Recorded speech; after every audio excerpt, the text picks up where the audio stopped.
নমস্কার বন্ধুরা, বিপাশাস ওয়ার্ল্ডের আরও একটি নতুন টিপসের ভিডিওতে তোমাদের সবাইকে স্বাগত আর অনেক ভালোবাসা জানিয়ে আজকে একটা নতুন ভিডিও শুরু করছি। দেখো বন্ধুরা, সকাল থেকে রাত পর্যন্ত মহিলাদের অনেক কাজকর্মই করতে হয়, তাই কিছু কাজকর্ম আমরা যদি একটু বুদ্ধি খাটিয়ে করি তাহলে কিন্তু নিজেদেরই অনেকটা লাভ হবে। নিজেদের জন্য যেমন কিছুটা সময় বার করে নিতে পারবো, সেরকমই কিন্তু খরচ অনেকটা সাশ্রয় হবে। এমনই কিছু টিপস থাকছে আজকের ভিডিওতে।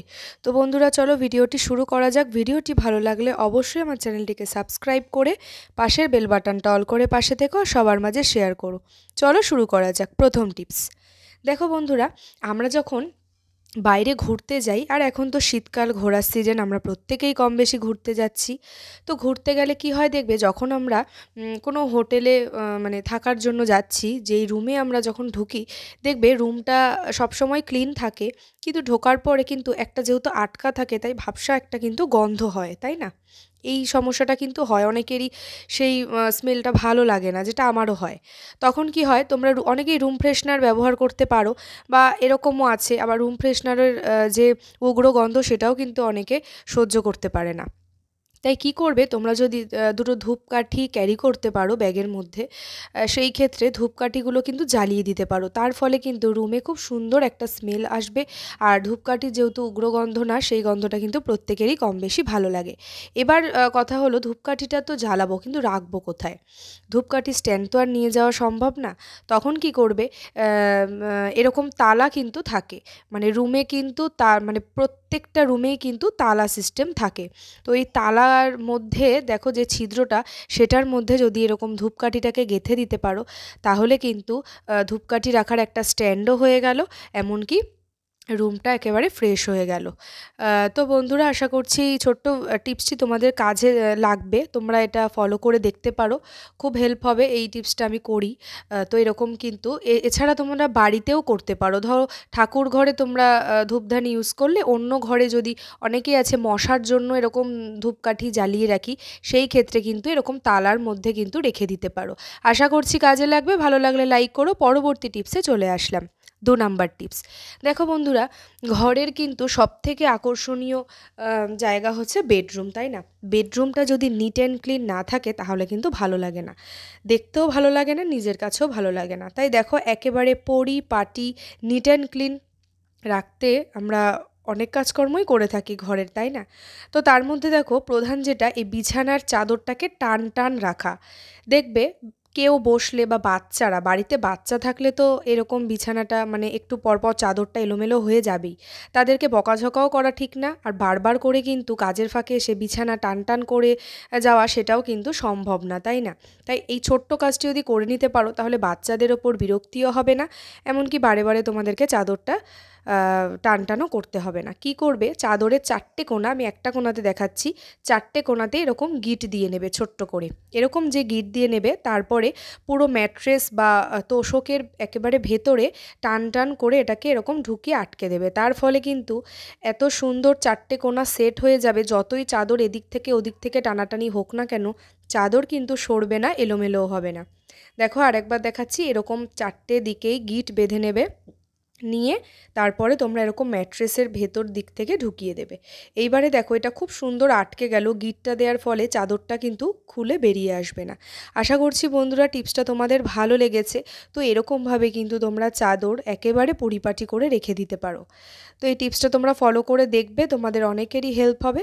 আর ভালো লাগলে অবশ্যই সবার মাঝে শেয়ার করে দিও, আর লাইক করে দিও। তো দেখো, খুব সুন্দর করে কিন্তু আমি ঘরটাকে গুছিয়ে যেরকম রাখি, চাদরটাও কিন্তু কোথাও এলোমেলো হয়ে নেই, একেবারে কিন্তু টিপটপ রয়েছে।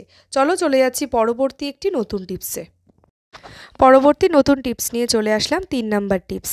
দেখো বন্ধুরা, শীতকালে তো সবজির মানে একেবারে চারিদিকে ছড়াছড়ি।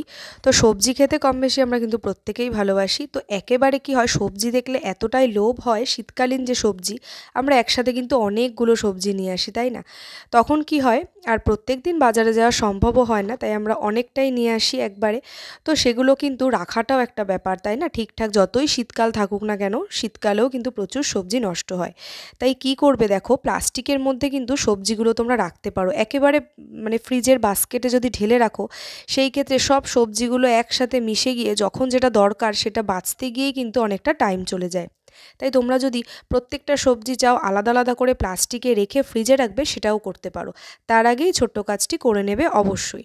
দেখো কি করবে, এরকম ধারালো কিছু দিয়ে ছুরি হোক বা কাঁটা চামচ হোক দিয়ে পুরো প্লাস্টিকটাকে কি করবে, মানে প্রত্যেকটাই সবজির প্লাস্টিককে এরকম ছিদ্র করে নেবে। তার ফলে এর ভেতরে কিন্তু হাওয়া বাতাস পাস হবে, তার ফলে কিন্তু সবজিগুলো নষ্ট হবে না।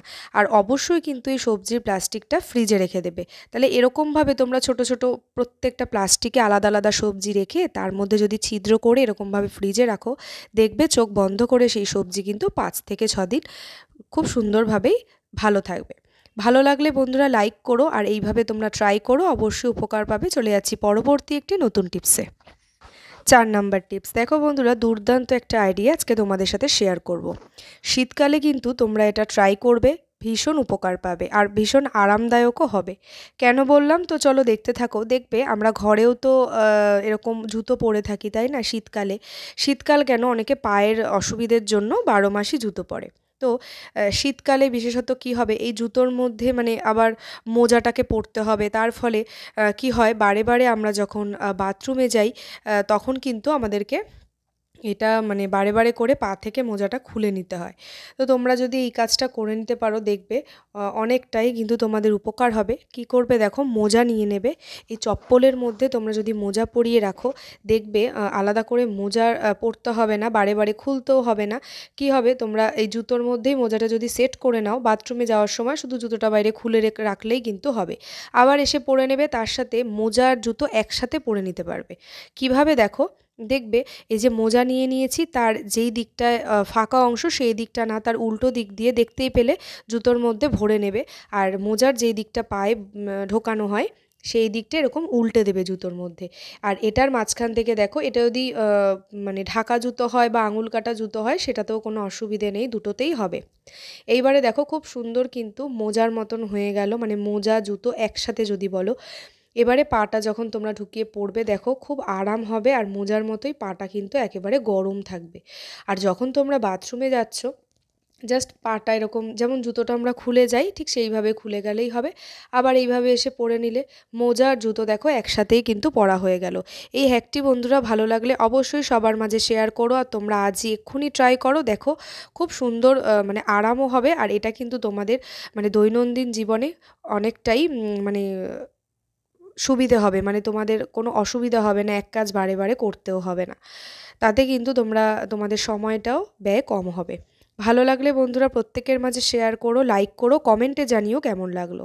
তো চলো বন্ধুরা, আজকের মতো ভিডিওটি এই পর্যন্তই। পরের দিন নতুন ভিডিও নিয়ে এরকমই হেল্পফুল টিপস নিয়ে আবারও দেখা হচ্ছে। আর আজকের ভিডিওতে কোন টিপসটা তোমাদের সবথেকে বেশি ভালো লেগেছে বা উপকারী মনে হয়েছে সেটা অবশ্যই কমেন্ট করে জানিও। যেখান থেকে আমার ভিডিওটি দেখছো তাদেরকে অনেক ধন্যবাদ আর ভালোবাসা জানিয়ে আজকের ভিডিওটা এই পর্যন্তই রাখলাম। আর আমার ভিডিওটি ভালো লাগলে চ্যানেলটিকে সাবস্ক্রাইব করে পাশে থাকা বেল বাটনটা অল করে পাশে থেকো। তো চলো বন্ধুরা, আজকের মতন এই পর্যন্তই, পরের দিন আবারও দেখা হচ্ছে।